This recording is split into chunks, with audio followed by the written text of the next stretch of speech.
Broadcast Nasihatul Usaha Wahak. Saya dan teman saya akan melakukan observasi dengan salah satu UMKM non kuliner di Karawang. Kebetulan kita sekarang udah bareng sama kakak-kakak ownernya. Jadi kita langsung kenalan aja ya. Nama saya Wildan. Agung. Olen. Oke, kita langsung bakal tanya-tanya seputar profilnya dulu. Ini profil dari UMKM sendiri kan? Jadi yang kita bina selama ini untuk usahanya itu namanya Random Culture. Random Culture ini bergerak di bidang clothing atau pakaian, merek pakaian. Siapa aja pemiliknya?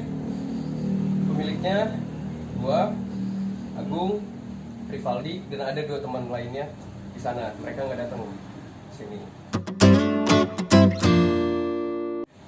Untuk alamatnya tuh di sini ya, Dan ya. Ya, untuk office lah bisa dibilang ini sebagai office atau kita kerja di sini keseharian dan segala macam gitu.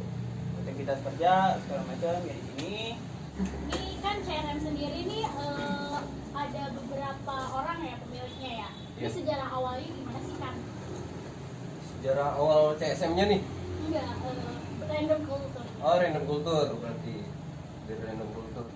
Kebetulan Alen sama gua teh bergerak dan cari uang di bidang yang sama, yaitu jualan pakaian. Cuman kita posisinya jadi reseller Atau dropshipper ya. ya, dropshipper.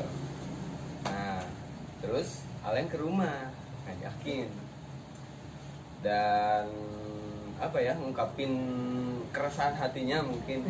Kenapa sih kita ngejualin barang orang terus, Brand merek orang gitu ya. ya, sedangkan kita seharusnya bisa juga bikin brand sendiri. Ya. Nah, dari awal itulah kalian ngajak gua dan kalian sama Nopal ya? Iya, gua Ya, sama kalian Nopal. sama Nopal ngajakin gua dan gua ngajak Rivaldi. Kalau saya ini join di Random sebenarnya baru. Ya bisa dibilang belum lama lah dibandingkan teman-teman berempat yang udah mulai dari awal start di tahun berapa sih? 2019, Ya, 19 Oktober kalau nggak salah. Jadi kalau untuk lebih spesifiknya mah, kalau gue berempat ini sebagai founder yang membangun dari awal. Nah kalau Wildan ini owner maksudnya gitu. Ya gitu. Termasuk mungkin. pemilik juga, Termasuk ya. pemilik juga. Jadi ini semuanya ada berapa orang? Jadi ada 5 orang untuk sekarang. 5 orang itu punya tugas masing-masing kan? Punya tugasnya masing-masing. Kalau untuk gue sendiri, tugasnya di bagian ini sih produksi.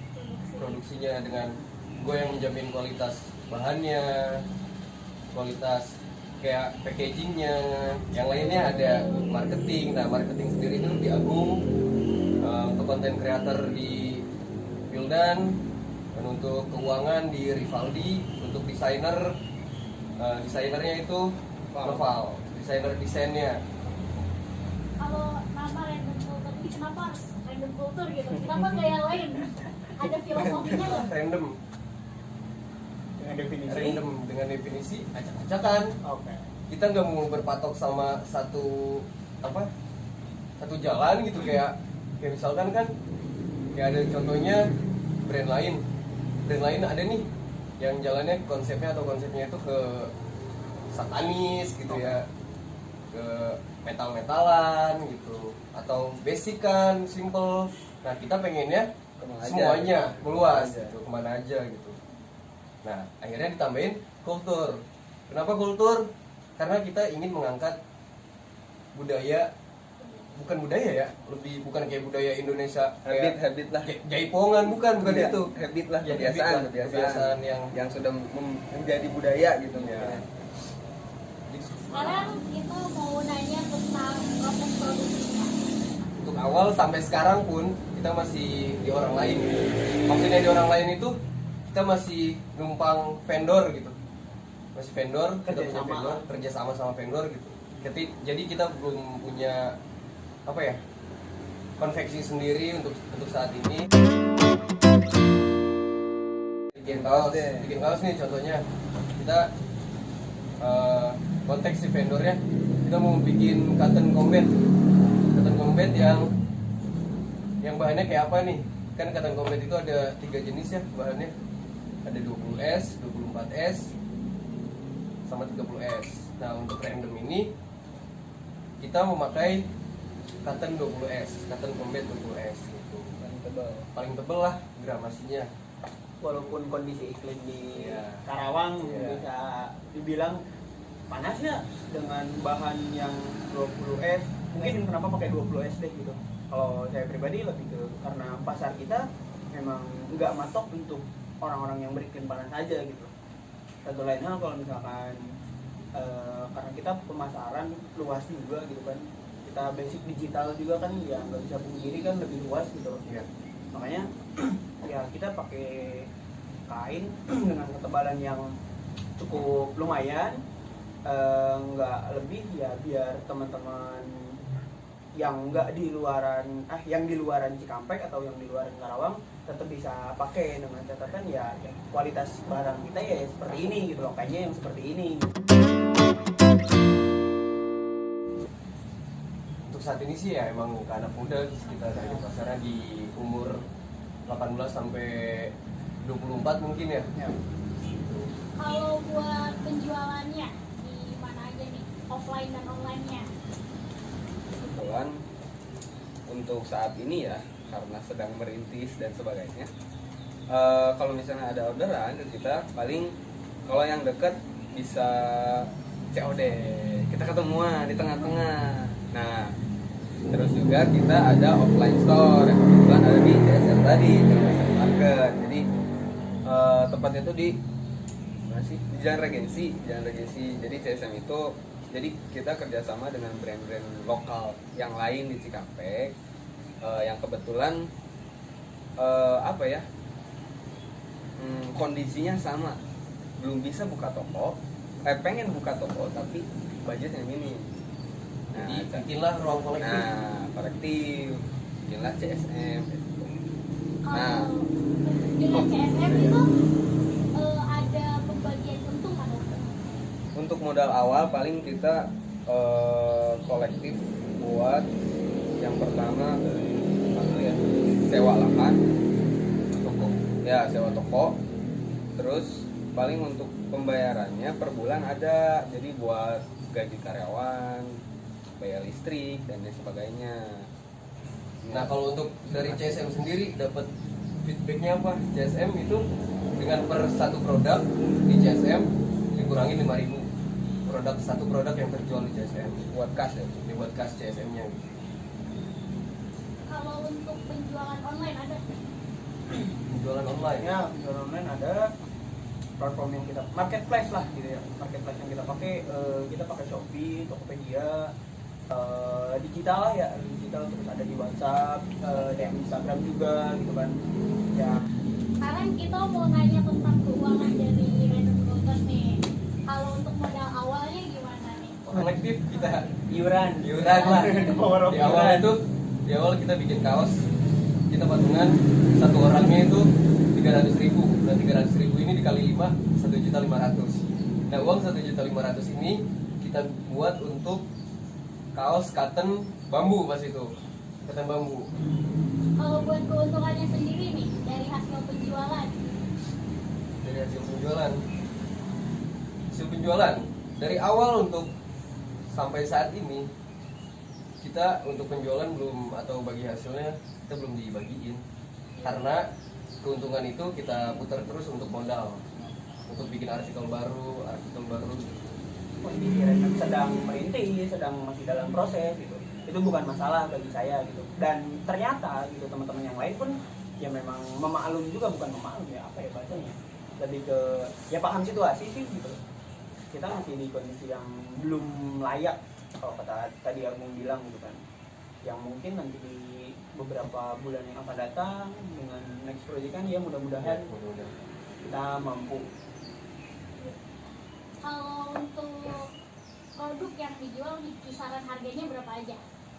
Kalau kita udah berapa artikel ya?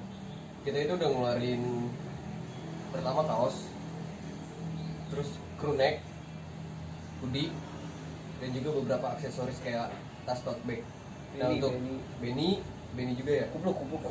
Kalau nggak tahu Beni. Kalau untuk harga kaos di sekitaran 130.000. Kalau untuk crew neck itu di harga 225.000, dan untuk crew neck tuh sebelumnya kita ngejual 165 yang pertama. Oh, yang pertama, series pertama ya 165. Series kedua crew neck itu dijual 165. Yang pertama, yang kedua 180.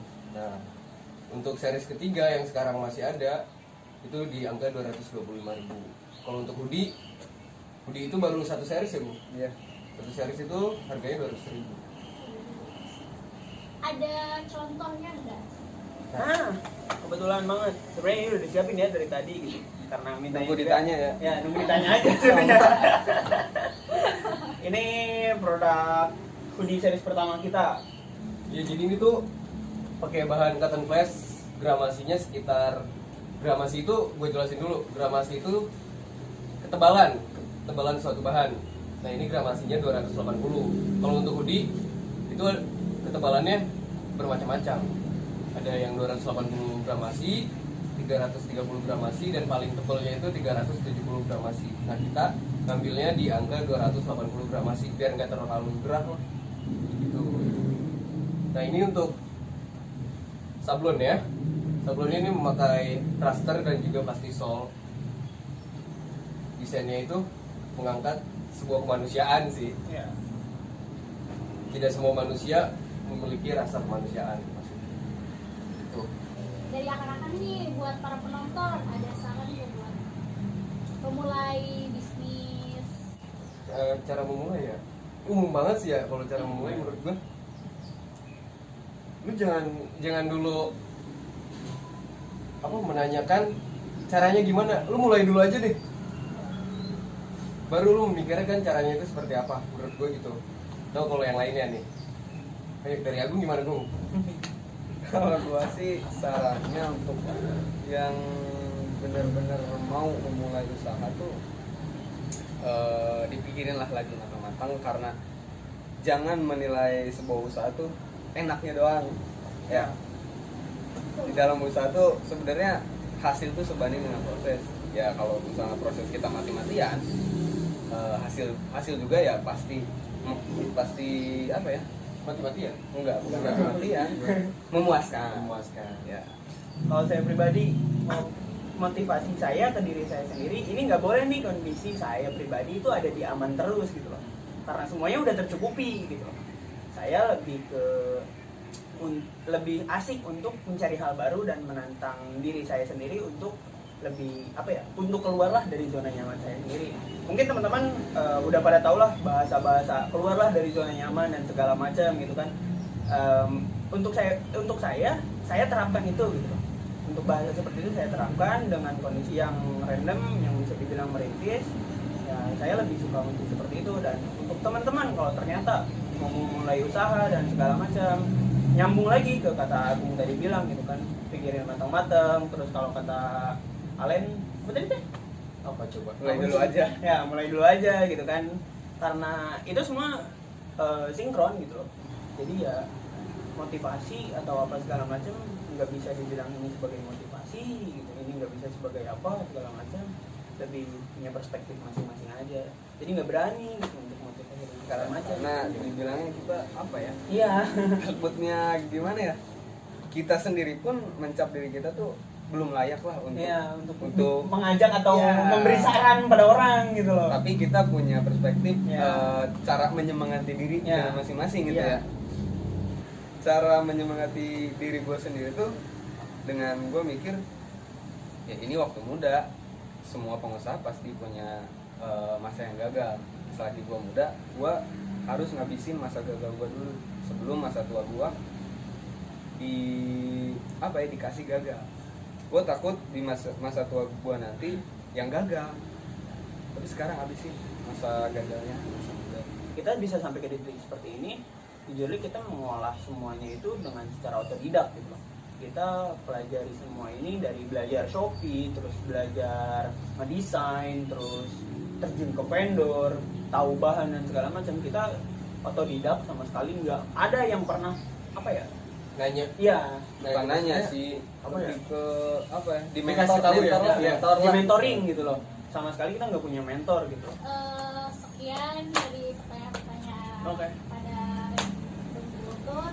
Makasih Akang atas waktunya. Ya, sama-sama. Maaf ya mengganggu. Jangan lupa kalau misalkan ternyata ketemu kita di jalan, jangan lupa sapa, jangan sungkan gitu loh, jangan malu karena kalau misalkan teman-teman ada sekedar komen atau ngechat di platform kita pun, kalau ternyata kita tahu orangnya ketemu di jalan ya kita nyapa gitu loh. Gitu aja sih. Instagram kita pan @randomculture